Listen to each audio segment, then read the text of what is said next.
Bom dia, eu sou Fernando Ferreira, estrategista-chefe na XP Investimentos e esse é o Morning Call do dia 3 de março. O Ibovespa fechou ontem com alta de 2,4% acima dos 106 mil pontos, seguindo os mercados globais que também foram impulsionados pela expectativa de estímulos econômicos pelos bancos centrais. O Dow Jones subiu 5% e o S&P 500 subiu 4,6% nos Estados Unidos. Nessa manhã, as bolsas europeias e os índices futuros nos Estados Unidos continuam em alta, seguindo o movimento das bolsas de ontem. Os ministros do G7 vão fazer hoje uma reunião de emergência e deverão soltar um comunicado conjunto após a reunião. O comunicado deve descrever um plano coordenado entre os países membros para mitigar o impacto econômico do coronavírus. Mas até agora exclui pedidos diretos de gasto público ou de cortes coordenados nas taxas do Banco Central. Os casos de coronavírus continuam aumentando ao redor do mundo, com mais de 91 mil casos confirmados até agora e mais de 3.100 mortes.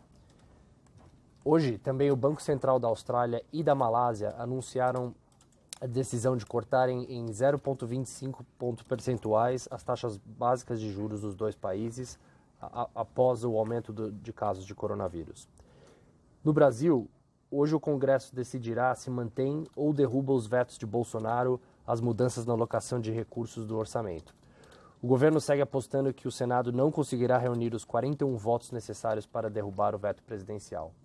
Um risco que está no radar é a possível aprovação em caráter terminativo na CAI do Senado de uma nova política de valorização do salário mínimo, cuja regra seria a soma de expectativa de inflação mais o crescimento do PIB per capita. A compensação para senadores que não derrubarem o veto presidencial preocupa a equipe econômica. Nos Estados Unidos, hoje acontece a super terça-feira, data em que se vota grande parte da parcela do eleitorado democrata e são alocados 34% do número total de delegados que ficam comprometidos com um determinado candidato. Considerando que para vencer a disputa em primeiro turno é necessário o apoio de 1.991 delegados, é fundamental que os candidatos tenham bom desempenho nesse dia para permanecer na corrida. Vale destacar que nos últimos dias vimos o panorama mudar bastante após a vitória expressiva do Joe Biden na Carolina do Sul, o que permitiu que ele conseguisse se reposicionar como líder do centro. E também vai contribuir positivamente o fato que vimos a desistência de 3 candidatos moderados e agora a corrida parece caminhar para uma disputa entre Joe Biden e Bernie Sanders. Nessa manhã de terça, os preços do petróleo operam em alta de quase 3%, em 53 dólares o barril, ampliando os ganhos de ontem.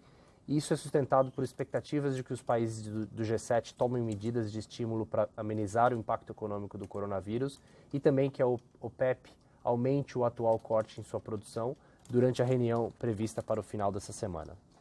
Do lado das empresas, as ações da AES Tietê encerraram o pregão de ontem com uma alta de mais de 23%, após a divulgação pela geradora termoelétrica Eneva da proposta de fusão com a companhia. Nós publicamos um relatório explorando mais detalhes da nova empresa resultante da transação, se aprovada, e mostramos a nova composição acionária, a nova composição do portfólio de usinas de energia e também as eventuais oportunidades de sinergia e geração de valor. Nós mantemos na recomendação de compra nos papéis da ESGT. Por fim, publicamos uma pesquisa que fizemos nos últimos dias com os assessores de investimentos de escritórios autônomos filiados à XP Investimentos. A conclusão da pesquisa é que os assessores de investimentos continuam otimistas com a Bolsa de Valores, apesar das fortes quedas recentes, e 90% dos clientes pretendem ou manter ou aumentar suas posições em renda variável.